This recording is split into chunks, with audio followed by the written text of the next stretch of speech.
കത്തോലിക്ക കോൺഗ്രസ് ഒന്നും വിമർശിച്ചിട്ടില്ല. അവിടെ ആരോ ഈ കാസയായിട്ടൊക്കെ ബന്ധപ്പെട്ട് കിടക്കുന്ന ആരോ അവിടെ താമരശ്ശേരി രൂപത പോലും അറിഞ്ഞിട്ടില്ല ഇങ്ങനൊരു സ്റ്റേറ്റ്മെന്റ് കൊടുത്തത്. ഇതൊക്കെ ചില ആളുകൾ ഒറ്റയ്ക്ക് കൊടുക്കുന്ന സംഭവമാണ്. പിന്നെ എല്ലാ മതവിഭാഗങ്ങളും തമ്മിൽ യോജിപ്പിലൊന്നുമല്ലല്ലോ, അവരൊക്കെ തമ്മിൽ തർക്കം ഉണ്ടാവും. ഞങ്ങൾ ആരുമായിട്ടും തർക്കമില്ല. ഞങ്ങൾക്ക് വെൽഫെയർ പാർട്ടി പിന്തുണ പ്രഖ്യാപിച്ചു, ഞങ്ങൾ ആ പിന്തുണ സ്വീകരിച്ചു. അത് കഴിഞ്ഞ പാർലമെന്റ് തെരഞ്ഞെടുപ്പിൽ ഞങ്ങൾക്ക് അവർ പിന്തുണ നൽകിയിട്ടുണ്ടായിരുന്നു, അപ്പോഴും ഞങ്ങൾ സ്വീകരിച്ചു. അപ്പം ഇല്ലാത്ത വിവാദം നിലമ്പൂർ എന്താ വിവാദം ഉണ്ടാകുന്നത്? പിന്നെ 30 കൊല്ലം അന്ന് വെൽഫെയർ പാർട്ടി പോലും അല്ല, പണ്ട് ജമായത്ത് ഇസ്ലാമിയാണ്. ആ ജമായത്ത് ഇസ്ലാമി ആയ കാലത്ത് 30 കൊല്ലം CPM-ന് പിന്തുണ കൊടുത്തപ്പോൾ അവർ മതേതരവാദികൾ, ഇപ്പൊ വർഗീയവാദികൾ. അത് എവിടുത്തെ ഏർപ്പാടാ? ഇപ്പൊ ഞങ്ങളിപ്പോ MM ഹസൻ അദ്ദേഹം രാജസ്ഥാനിലും വേറെ ഒരു സംസ്ഥാനത്തും CPM-ന്റെ ജയിച്ച ആളുകൾ ആ സംസ്ഥാനത്ത് അമീറിനെ പോയി നന്ദി പറയാൻ വേണ്ടി പോയ പടം ഇപ്പൊ പത്രസമ്മേളനത്തിലിട്ടു. ഇന്ത്യയിലെ ഈ ഇലക്ഷനില് അപ്പൊ CPM-ന് ഇതൊക്കെ ആവാം, വേറെ ആരും ഇത് ചെയ്യാൻ പാടില്ല.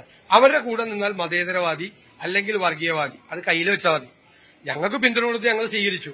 ഇനി മദനി തീവ്രവാദിയാണ്, ആ മദനിയെ പിടിച്ച് തമിഴ്നാട് പോലീസിന് കൈമാറിയത് ഞങ്ങളാണ് എന്ന് പറഞ്ഞിട്ട് PRD-യില് മറ്റേ പബ്ലിക് റിലേഷൻ ഡിപ്പാർട്ട്മെന്റിന്റെ പുസ്തകം ഇറക്കിയ ആളുകളാണ് CPM. തീവ്രവാദി ആയതുകൊണ്ട് ഞങ്ങൾ പിടിച്ച് തമിഴ്നാട് പോലീസിന് കൊടുത്തു.